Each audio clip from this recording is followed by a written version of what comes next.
Avec l'invité de 10h45, c'est Anna Topalov qui est avec nous. Bonjour. Bonjour. On va parler des parents d'élèves avec votre livre qui s'intitule La tyrannie des parents d'élèves, qui est paru chez Fayard. Une note jugée trop basse, une heure de colle qui ne passe pas, un redoublement prévu. Et les parents d'élèves, désormais, montent au créneau en remettant en cause l'autorité des profs. Tout d'abord, est-ce que c'est un phénomène nouveau ? Moi, j'ai toujours entendu, depuis que je suis tout petit, des parents qui viennent contester l'autorité des profs, qui jugent une note injuste, qui jugent le comportement d'un prof injuste. Donc ça n'a pas vraiment changé.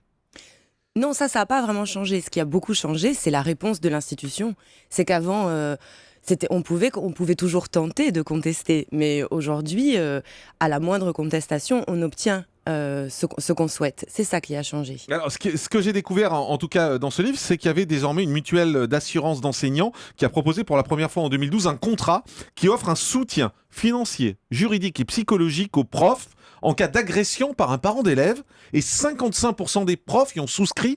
Ça veut dire qu'il y a une vraie peur chez les profs. Ça veut dire qu'il y a un besoin de protection juridique. Ça ne veut pas dire qu'ils ont tous été confrontés au phénomène, évidemment, mais ça veut dire qu'ils savent que ça peut arriver et qu'il faut qu'ils soient protégés contre les risques de leur métier. Et ils ont raison d'ailleurs, parce que les plaintes ont explosé en 10 ans. Alors c'est difficile à dire parce qu'évidemment, officiellement, il n'y a pas de recensement. Donc comme ça, c'est plus simple, on ne peut pas savoir. Mais en réalité, notamment l'association qui propose ce contrat d'assurance, l'Autonome de Solidarité, elle tient des statistiques précises.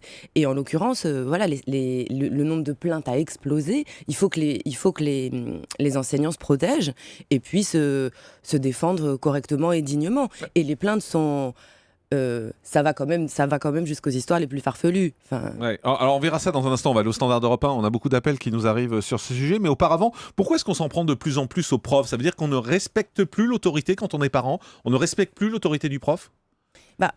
L'école, elle va pas très bien, c'est vrai aussi. L'école, les parents ont de bonnes raisons d'en vouloir à l'école et de demander des comptes. À partir du moment où l'école ne remplit plus sa mission, qui est de former correctement les jeunes pour qu'ils puissent s'insérer sans trop de difficultés sur le marché du travail, on ne peut pas s'étonner que les parents demandent des comptes. Quand ça marchait bien, on ne demandait rien. Donc il y a ça, et d'autre part, du coup, le prof devient le symbole des échecs de la société, on peut déverser sur lui, projeter sur lui toutes nos angoisses et nos frustrations. On va aller au Standard d'Europe 1, on va prendre Fatima. Bonjour Fatima. Bonjour. Bienvenue sur Europe 1, vous nous appelez de Paris, vous êtes professeur et vous ressentez cette hausse de l'agressivité de certains parents ? Alors, plusieurs choses. Donc, globalement, je suis assez d'accord. Effectivement, on a des parents qui vont plus contester, mais ce qui pourrait être intéressant, c'est qu'au-delà du constat, on essaye de s'intéresser vraiment aux causes. Et je crois qu'il y a beaucoup de parents qui ont été des blessés de l'école. Donc, du coup, il y a déjà aussi la désacralisation du prof, hein. Mais c'est la société qui veut ça aussi. Mais c'est quoi des blessés de l'école ? Mais par exemple, des parents qui ont subi une orientation, qui ne voulaient pas faire une seconde professionnelle, par exemple, et qui ont été, eux-mêmes, la formule, c'est « j'ai été orienté vers ça », alors que je voulais faire une seconde générale, alors que j'avais les moyens. Du coup, quand nous, on va proposer à leur enfant une seconde générale, eh bien, ils vont contester alors que l'enfant a 6 de moyenne. Parce qu'ils pensent que leur enfant subit la même injustice qu'eux ont subi, parce que l'injustice est réelle. Et le problème, c'est que ces parents-là n'ont jamais pu vraiment en parler. Ça veut dire il y a eu des pratiques, parce que là, c'est pas l'école actuelle, c'est pas simplement l'école actuelle qui est défaillante. On est en train de payer les erreurs du passé aussi. Anna Topalov, vous êtes d'accord avec les parents de maintenant sont les enfants d'avant. Donc c'est ces enfants blessés aussi qu'on a face à nous. Et du coup, qui ne veulent surtout pas que leur enfant subisse la même chose. Du coup, il y a beaucoup de parents qui, par exemple, ont dû se taire quand ils subissaient des brimades de professeurs parce que c'était le cas avant. Et maintenant, nous, on peut pas du tout. Il y a plus du tout. On peut ni frapper un élève, ça c'est bien quand même. Ni l'humilier, donc ça ne se passe pas du tout. Ouais. Mais quand on va punir un enfant, des parents peuvent dire ah non, mon enfant ne fait pas la punition parce qu'il m'a expliqué que ce n'était pas de sa faute. Ouais. Donc ils vont être du côté de l'enfant parce que eux ont souffert que leurs parents ne soient pas de leur côté. C'est passionnant comme explication ça, Fatima, parce que c'est vrai que c'est un élément qu'on n'avait pas. Anna Topalov, vous êtes d'accord ? Il y a ces parents qui sont frustrés et qui sont encore blessés en fait par leur jeunesse à eux et par ce qu'ils ont vécu à l'école ? Bah oui, évidemment, vous avez tout à fait raison de le dire. Il n'y a pas que la question de la sacralisation, de la désacralisation de l'enseignant. Il y a évidemment ce facteur-là. Ce qui est intéressant dans ce que vous dites, c'est la question de l'orientation. C'est vrai que de toute façon, les parents sont complètement perdus en ce qui concerne l'orientation. Ils comprennent pas de toute façon quelles sont les offres qui sont possibles, qu'est-ce qui est envisageable. C'est un moment de crispation très important. Et je pense qu'en réalité, si par exemple quelle note il faut en maths pour pouvoir rentrer en première S? Bah ça, c'est une question, ça dépend. Ça Il y a dépend pas de de règle. l'établissement, Ouais, c'est ça. ça dépend Du niveau global des élèves. global des élèves, ça dépend de la politique pratiquée par le chef d'établissement. Alors pourquoi est-ce que parfois à 12, on peut rentrer à 12 en maths, on rentre en S? Et puis, parfois on a 11, mais alors les parents, ils peuvent passer un coup de fil au rectorat, ou alors ils savent bien faire un petit peu de comédie. Et à un moment, on dit, bon, il faut qu'elle arrête de revenir, la dame, on va le faire passer en L parce qu'elle me en S parce qu'elle me fatigue. Et du coup, une fois que toutes ces places-là sont prises, qu'est-ce qui reste pour les enfants des foyers modestes qui ont 12, ce qui est honnête pour passer, mais que du coup, il n'y a plus de place. Et on leur dit, non, 12, c'est pas assez. Merci Fatima pour ce témoignage. On va prendre Sabrina qui est également professeure des écoles. Bonjour Sabrina. Oui, bonjour Jean-Marc. Merci d'être avec nous sur Europe 1. Vous avez été agressé par un parent il y a 8 ans, c'est ça? Oui, c'est ça. En fait, je débutais dans l'enseignement, donc j'étais assez jeune. Et je pense que ce statut-là aussi de l'enseignante toute jeune, qui arrive dans l'école, ça peut jouer aussi vis-à-vis des parents. Et en effet, j'ai un parent d'élève qui est venu m'agresser en fin de cours.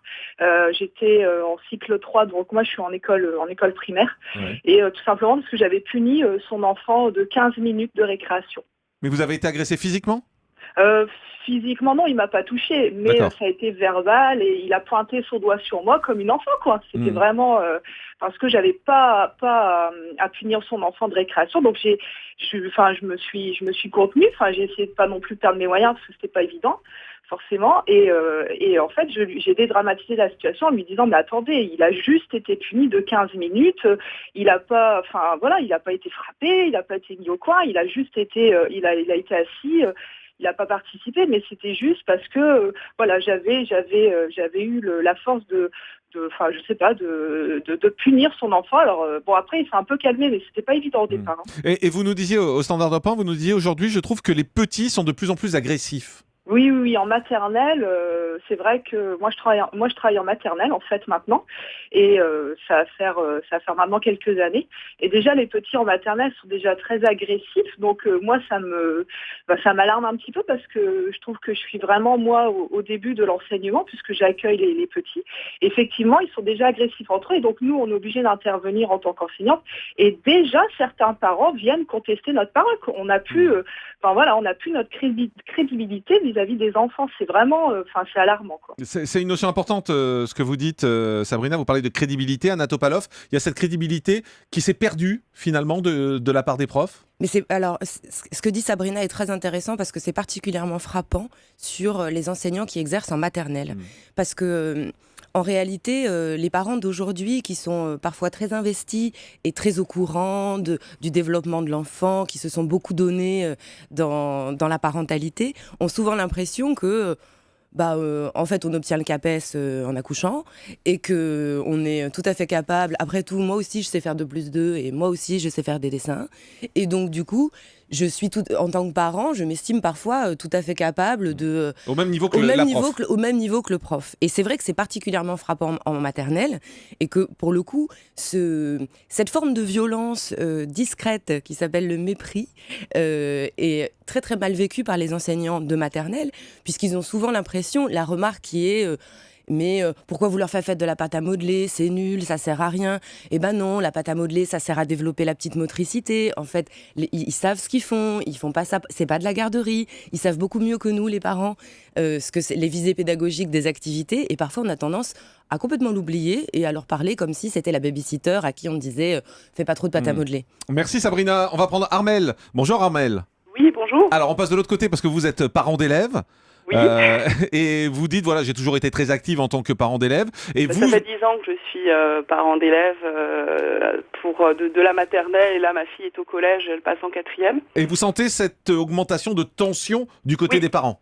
Oui, et d'autant plus forte avec le nouveau décret donc des rythmes scolaires. Ça a été foire à l'empoigne, du moins dans notre communauté de communes, et à tel point que moi maintenant je me retire de mon investissement primaire pour garder le collège. Mais c'est vrai que les parents, j'ai l'impression, prennent l'école depuis un certain temps comme la société de consommation. On consomme l'école. Et on a notre mot à dire parce que indirectement on paye par nos impôts, parce que voilà, comme disaient vos intervenantes tout à l'heure, il y a eu des blessures, parce que voilà, et on sait mieux, parce qu'on a fait notre enfant, qu'on a lu, qu'on s'est documenté. Voilà. Merci Armelle pour ce témoignage. Merci Anna Topalov d'avoir été avec nous. Je rappelle votre livre, ça s'appelle La tyrannie des parents d'élèves dans les coulisses de l'école publique et c'est paru chez Fayard.